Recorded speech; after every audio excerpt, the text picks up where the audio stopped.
శ్రీకృష్ణ పరబ్రహ్మణే నమః. మన మనసే మనకు అతిపెద్ద శత్రువు, అలాగే మన మనసే మనకు అత్యంత ఆప్తుడైన మిత్రుడు. ఈ మాట నాది కాదు, ఇది నేను చెప్పడం లేదండి. స్వయంగా శ్రీకృష్ణ పరమాత్మ 6వ అధ్యాయం ఆత్మ సంయమ యోగంలో చెప్పాడు. మరి ఆత్మ సంయమం అంటే మన మనస్సును, కళ్ళు, ముక్కు, చెవులు, నాలుక, చర్మం ఈ 5 జ్ఞానేంద్రియాలను ఇంకా ఆలోచనలను మన ఆధీనంలో ఉంచుకోవడమే ఆత్మ సంయమం. మరి వీటిని మన ఆధీనంలో ఉంచుకోవాలంటే ఏం చేయాలి? దానికి ఒకే ఒక ఉత్తమమైన మార్గం ధ్యానం చేయడం. మనం ఏ పని చేసినా శరీరం అలసిపోతుంది. అలసిన శరీరానికి ఏం కావాలి? విశ్రాంతి కావాలి. శక్తి కావాలంటే ఆహారం కావాలి. మరి మనస్సుకు శక్తి కావాలంటే ధ్యానం చేయాలి.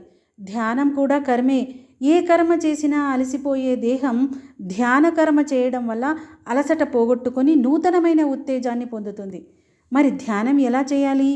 గీతలో చెప్పినట్లుగా ధ్యానం ద్వారా ముక్తి పొందిన మహాయోగి బుద్ధుడు బోధి వృక్షం కింద స్థిరంగా కూర్చుని వెన్నుముకను నిటారుగా ఉంచి కళ్ళు మూసుకొని శ్వాసను గమనిస్తూ మనస్సును తన నియంత్రణలో ఉంచుకుంటూ జ్ఞానోదయం అయ్యేంత వరకు ధ్యానం చేసి పరమాత్మ సాక్షాత్కారం పొందిన మహానుభావుడు బుద్ధ భగవానుడు.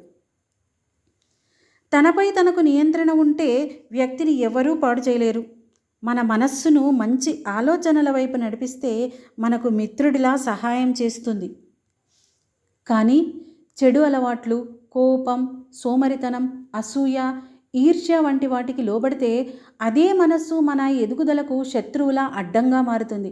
కాబట్టి మనసు ఎటు పడితే అటు పరిగెత్తకుండా దాన్ని మంచి మార్గంలో ఉంచాలి, దృఢంగా మార్చాలి. అంటే ఏకైక మార్గం ధ్యానమే. విద్యార్థులు పరీక్షల కోసం చదువుతున్నప్పుడు ఫోన్ చూడాలనిపిస్తుంది. అప్పుడు మనస్సును అదుపులో పెట్టుకొని ఫోన్ పక్కన పెట్టి చదువుపై దృష్టి నిలిపే విధంగా శక్తినిచ్చే ఏకైక సాధనం ధ్యానం మాత్రమే.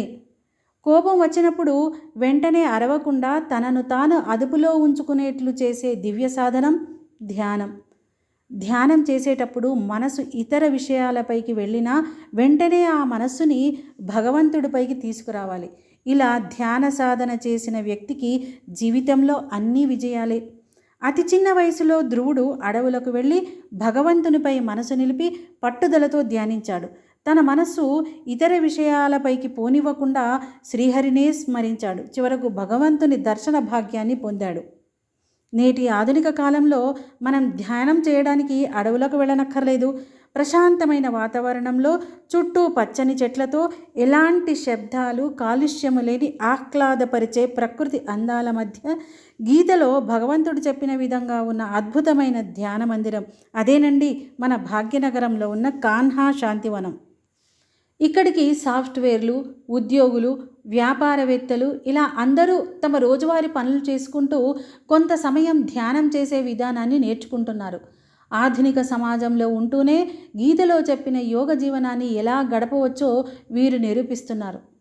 ఇంతకీ ధ్యానం చేయడం వల్ల లాభం ఏంటి? మన మనస్సు దృఢంగా, శక్తివంతంగా మారుతుంది. చదువుపై, పనిపై ఏకాగ్రత పెరుగుతుంది. జ్ఞాపక శక్తి పెరుగుతుంది. సమయాన్ని ఎలా సద్వినియోగం చేసుకోవాలో నేర్పుతుంది. పరీక్షలంటే భయం లేకుండా చేస్తుంది. ఆత్మవిశ్వాసం పెరుగుతుంది. జీవితం ప్రశాంతంగా సాగిపోతుంది. శ్రీకృష్ణ భగవానుడు చెప్పిన అద్భుతమైన ధ్యానాన్ని సాధన చేద్దాం. మన జీవితాన్ని మార్చుకుందాం.